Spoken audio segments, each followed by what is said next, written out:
సెంటిమెంట్‌పై సెటిల్మెంట్లు ఎట్లా చేస్తారని చంద్రబాబు నాయుడు గారు నిన్న మాట్లాడారు. అంటే పరకామణిలో జరిగిన దొంగతనం పైన ఎట్లా సెటిల్మెంట్లు చేస్తారు లోక్ అదాలత్‌లో అని చెప్పి ఒక వార్తని హైలైట్ చేస్తూ రాశారు ఆంధ్రజ్యోతి. దాంతో పాటు కింద తప్పుడు కేసులు కోర్టులో నిలబడవన్నారు చంద్రబాబు నాయుడు గారు. ఏ తప్పుడు కేసులు? ఏవి తప్పుడు కేసులు? అంటే స్కిల్ డెవలప్‌మెంట్ కేసో, మద్యం కేసో, అమరావతిలో ఔటర్ రింగ్ రోడ్డుకి సంబంధించిన కేసో, అసైన్మెంట్ ల్యాండ్స్కి సంబంధించిన కేసో, ఇవి మీ పైన మోపిన కేసులు. వీటిని ఒక్కొక్కటి కంప్లైనెంట్లతోనే విత్డ్రా చేయించుకుంటున్నారు. అంటే కంప్లైంట్ వెనక్కి తీసుకుంటాట్లు. అవి కోర్టులో నిలబడకుండా లేవు. కోర్టులో నిలబడ్డాయి కేసులు. కోర్టు కొట్టేయలే. కోర్టు దీంట్లో ఆధారాలు లేవు, ఇది ఫేక్ కేసు అని కొట్టేస్తే నిలబడినట్టు. మీకు మీరే అధికారం ఉంది కాబట్టి కేసులు వెనక్కి తీసుకుంటుంటే ప్రజల నుంచి విమర్శలు వస్తుంటే తప్పుడు కేసులు ఉంటే నిలబడవు అన్నారు. వాస్తవమే, తప్పుడు కేసులు ఉంటే కోర్టులలో నిలబడవు. మరి ఆ తప్పుడు కేసే కదా కోర్టులో కొట్లాడవచ్చు కదా. ఎందుకు అదరాబాదరాగా హడావుడిగా ఎవరైతే కంప్లైంట్ చేశారో వాసుదేవరెడ్డి లాంటి వాళ్ళను ఇంకొకళ్ళను తీసుకెళ్ళి జైల్లో పెట్టి బంధించి కేసును రిటర్న్ తీసుకునేటట్టు చేయాలి? అంత అవసరమే వచ్చింది? తప్పుడు కేసులే కదా అనేది ఈరోజు 5 కోట్ల మంది ఆంధ్రప్రదేశ్ ప్రజలు అడుగుతున్నారు. దానికి సమాధానం చెప్పాలి చంద్రబాబు నాయుడు గారు. కానీ ముఖ్యమంత్రిగా ఉన్నంత మాత్రాన్ని కొట్టారు అని చెప్తున్నారు. ముఖ్యమంత్రిగా ఉన్నంత మాత్రానే మీరు ఈరోజు మీ పైన కంప్లైంట్ చేసిన ఆఫీసర్లని అరెస్ట్ చేసి జైల్లో పెట్టి బెదిరించి భయపెట్టి బ్లాక్మెయిల్ చేసి ఈరోజు వెనక్కి దించుకున్నారు కేసులు అనేది ప్రజలు మాట్లాడుకుంటున్నారు. మేధావులు, ప్రజాస్వామ్యవాదులు, బుద్ధిజీవులు మాట్లాడుకుంటున్నారు. దీనిపైన ఈరోజు ఈయన ఏబిఎన్ రాధాకృష్ణ గారు కొత్త పలుకులని చెత్త పలుకులు పలికండు. తాడు బొంగరం లేని కేసు అట స్కిల్ డెవలప్మెంట్. నీకు నువ్వే జడ్జిమెంట్. ఇది నువ్వు జడ్జా? ఇప్పుడు తాడు బొంగరం లేని కేసు అని నువ్వు ఎట్లా అంటావు? తాడు బొంగరం నువ్వు చూసి వచ్చావు, ఉన్నదా లేదా? తాడు బొంగరం లేని కేసు అయితే, ఆధారాలు లేని కేసు అయితే, తప్పుడు కేసు అయితే మీరు చంద్రబాబు నాయుడు గారు అన్నట్టు, ఏబిఎన్ రాధాకృష్ణ గారు అన్నట్టు తాడు బొంగరం లేకనో ఆధారాలు లేకపోతే మీరు సుప్రీంకోర్టు దాకా పోయారు. ఆంధ్రప్రదేశ్ హైకోర్టుకి వెళ్ళారు, సుప్రీంకోర్టుకి వెళ్ళారు. క్వాచ్ చేయండి తప్పుడు కేసు అన్నారు. ఏ కోర్టు క్వాచ్ చేయలే. క్వాచ్ చేయకపోగా మీరు అన్నట్టు తాడు బొంగరం లేని కేసు అయితే మేజిస్ట్రేట్ అసలు రిమాండే చేయరు. జ్యుడిషియల్ మేజిస్ట్రేట్ రిమాండ్కే చేయరు, అక్కడే రిజెక్ట్ చేస్తారు. మనం చూసిన ఈ మధ్యకాలంలో రిమాండ్ కాని కేసులు వైఎస్ఆర్సీపీ నాయకులు కొంతమందిని అరెస్ట్ చేస్తే ఆన్ బెంచే రిజెక్ట్ చేసిన దాఖలాలు ఉన్నాయి. మరీ అంత తాడు బొంగరం లేని కేసు అయితే జిల్లా జడ్జి, సెషన్ జడ్జి ఎట్లా 56 రోజుల పాటు జైల్లో పెట్టమని రిమాండ్ చేస్తారు? మరి దానిపైన ఒకళ్ళు నిజంగానే జిల్లా జడ్జి సరైన తీర్పు, రిమాండ్ కరెక్ట్గా లేదు, రిమాండ్ని రిజెక్ట్ చేయలేదు, చట్ట ప్రకారం లేకపోయినా అని అనుకుంటే హైకోర్టు రిజెక్ట్ చేయాలి కదా, సుప్రీంకోర్టు రిజెక్ట్ చేయాలి కదా. హైకోర్టు, సుప్రీంకోర్టు క్వాచ్ చేయకపోయినా కనీసం అది తప్పు రిమాండ్ అని చెప్పాలి కదా. ఎక్కడని చెప్పినా ఎవరిని మభ్య పెడతాను మీరు? మరీ ఇంత భజన.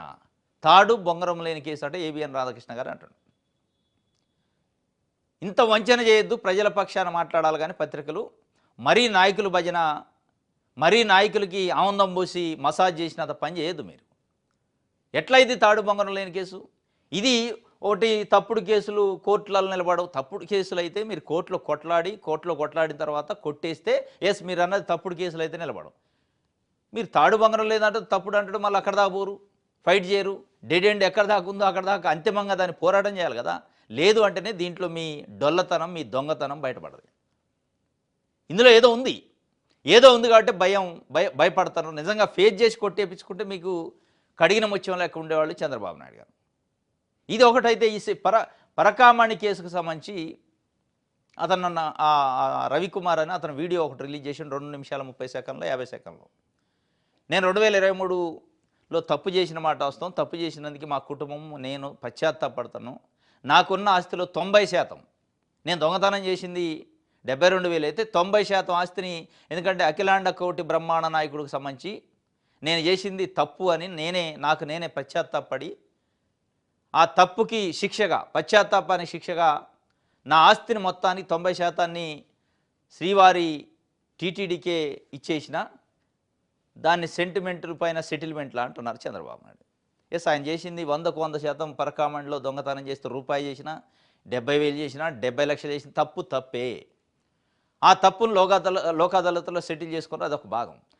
పదే పరకామణికి సంబంధించి టీటీడీ దానికి సంబంధించి దానికి ఉన్న ఆ సీరియస్నెస్, సెంటిమెంట్ గురించి రాజకీయ నాయకులు బయట మాట్లాడటం విడ్డూరంగా ఉంది. ఎస్ ఆయన సెంటిమెంటా చేసుకుండు. 14 కోట్ల రూపాయలు ఇచ్చినా అంటాడు. ఇక బెదిరించారు, వాళ్ళు తీసుకున్నారు. ఆయన క్లియర్గా చెప్పిండు, ఎవరు నన్ను బెదిరించలా, ఎవరు చేయలే, బ్లాక్మెయిల్ చేసిన వాళ్ళ పైన కేసు పెట్టినా, నాకు నేను పశ్చాత్తాపడి టీటీడీకే ఇచ్చింది తప్ప, స్వామివారికి ఇచ్చింది తప్ప, నేను ఏ నాయకుడికి ఎవరికి ఇవ్వలేదు అని ఆయనే స్పష్టంగా చెప్తున్నాడు. దేనికైనా సిద్ధం అంటాడు. తప్పుని ఎవరు తప్పు కాదంటారు, తప్పే. ఇది వాస్తవంగా ఈ రవికుమార్ నేపథ్యాన్ని తీసుకుంటే ఈరోజు మాజీ ముఖ్యమంత్రి వైఎస్ జగన్మోహన్ రెడ్డి గారు కానీ, ఇప్పుడు ముఖ్యమంత్రిగా ఉన్న చంద్రబాబు నాయుడు గారు కానీ, వీళ్ళిద్దరే కాక రాష్ట్రంలో ఉన్న అనేక రకమైన రాజకీయ పార్టీ నాయకులపైన అక్రమ కేసులు అని వీళ్ళు అంటారు. అక్రమ సంపాదన వల్ల కేసులు వచ్చినాయని ప్రజలు అనుకుంటున్నారు. ఆదాయానికి మించి ఆస్తులు ఉన్న కేసులలో చాలామంది, ఇక మన చంద్రబాబు నాయుడు గారు అత్యంత సంపన్నమైన ముఖ్యమంత్రి. నిజంగా మీరు చిత్తశుద్ధి ఉంటే ఈ పరకామండలో దొంగతనంలో కేసులో ఉన్న రవికుమార్ లెక్క బయటకు వచ్చి, నేను 45 సంవత్సరాలు ప్రజా జీవితంలో ప్రజాసేవ చేసిన, నాకున్న ఆస్తి అంతా ప్రజలకే ఇస్తా అని చెప్పగలరా ఆయన చెప్పినట్టు? మీరు చేసింది కూడా తప్పే. అది జగన్మోహన్ రెడ్డి కావచ్చు, చంద్రబాబు నాయుడు కావచ్చు, ప్రజల పేరుతోని, ప్రజాసేవ పేరుతో, రాజకీయాల పేరుతో వందల వేల కోట్ల ఆస్తులు సంపాదించారు. కొన్ని తరాల పాటు తిన్న తరగని ఆస్తి సంపాదించారు. ఆయన చేసింది 72,000 దొంగతనం. కానీ మీరు చేసినది ఇది మరి ఏమనాలో మీరే చెప్పాలి. విజ్ఞత దొంగతనం అనాలా, అక్రమ సంపాదన అనాలా, ప్రజల పేరుతో చేసింది మీరు కూడా ఇట్లా వచ్చి చెప్తే బాగు. ఈ పరకామణ్ణే పదే సార్ అనే బదులు తప్పును ఒప్పంటారా, దొంగతనం చేస్తే ఒప్పంటారు. మీరు చేసింది ఏంటిది? అదే రాజకీయ నాయకులు చేస్తున్న కూడా ఈరోజు దొంగతనమే. ప్రజాసేవ పేరుతో మీరు దొంగతనం చేయబట్టే అత్యంత సంపన్నమైన ముఖ్యమంత్రులు, అత్యంత సంపన్నమైన ఎమ్మెల్యేలు, అత్యంత సంపన్నమైన మంత్రులు అవుతున్నారు.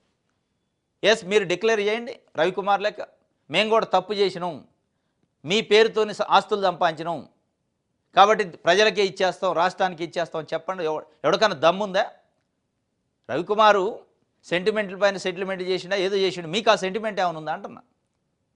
అనేక మంది రాజకీయ నాయకులు, నేను ఎక్సెప్ట్ జగన్మోహన్ రెడ్డి, చంద్రబాబు నాయుడు అంటలే, ప్రతి రాజకీయ నాయకుడు ఏదో కమ్యూనిస్ట్ పార్టీ లాంటి వాళ్ళు ఒకళ్ళిద్దరు తప్ప ప్రతి రాజకీయ నాయకుడు ఈరోజు రాజకీయాల్లోకి వచ్చేది ప్రజాసేవ పేరు చెప్పి డబ్బులు సంపాదించడానికి వస్తున్నారు. మీరు సంపాదించిన డబ్బులు ఆత్మ వంచన చేసుకోకుండా ఆత్మ సాక్షితో బయటకు వచ్చి ఎవరన్నా రండి, చంద్రబాబు నాయుడు గారి ముందు రండి, మీరు 75 సంవత్సరాలు నిండి 45 సంవత్సరాలు రాజకీయాలు చేశారు, నాకు అవసరం లేదు, ప్రజల పేరుతో సంపాదించిన ఆస్తులు ఇస్తా అని చెప్పి అట్లా లేదు నేను కష్టపడి సంపాదించిన అంటారు.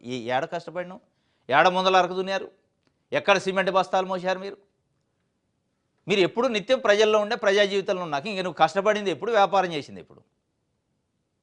అసలు ఇంటెల్లపాది 24 గంటలు కష్టపడితేనే 4 ఏళ్ళు నోట్లో పోని పరిస్థితి ఉంటే ప్రజలకి, మీరు ఎక్కడ కష్టపడట్లేదు, ఏసీ కార్లు, ఏసీ బంగ్లాలలో ఉంటే ఎక్కడి నుంచి వస్తున్నాయి ఆస్తులు? మీరు ప్రజల్ని, ప్రభుత్వాలను అడ్డం పెట్టుకొని సంపాదించలే. ఆ సంపాదించిన ఆస్తుల్ని పరకామణి రవికుమార్ని ఆదర్శంగా తీసుకోండి. సరే, ఆయన చేసిన తప్పే, ఆదర్శంగా తీసుకొని ఆయన లెక్కన మీరు కూడా ఒక వీడియో చేసేసి, ఎస్ మేము కూడా 90% ఆస్తుల్ని, 100 వద్దు 90 ఆయన ఇచ్చినట్టే 90% ఆస్తులను ప్రజలకు దానం చేస్తున్నాం, ప్రజలకు ఇచ్చేస్తున్నాం, వాళ్ళ పేరుతో వచ్చిన ఆస్తి కాబట్టి వాళ్ళకే ఇచ్చేస్తున్నాం అని చెప్పండి. మీ సెంటిమెంట్లు, మీ సెటిల్మెంట్ల కథలు బయటకు వస్తాయి. అప్పుడు ఇది ఒక వార్త